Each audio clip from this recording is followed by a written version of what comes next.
right, take one step back. Yep. Cooler. Perfect. Okay. All right, ready? Ready? Yep. Hi, my name is Mark Corliss, and I'm the designer of this course. Heroes and Villains, what's your soundtrack? Why soundtrack? Really? Why not? Okay, all we do is listen to music. Buds in our ear 24/7, we're driving, we have tunes cranked, right? Times are tough, you turn the volume up even louder, right? Think about soundtrack as you read. Okay? Think about the rhythms of the language that the authors put out there, and think about the space that the characters inhabit. What does that mean?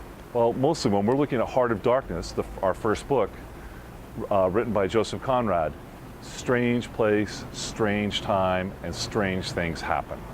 So, before we get started with the reading, think about a couple of questions. Think about what makes you uncomfortable, and how do you act when those things occur? What happens? What do you observe in others when they're uncomfortable? Are they defensive? Do they make excuses for behaviors, or do they accept responsibility? Is blame obvious, or do you have to start to really look for what motivates people and who's taking responsibility for things?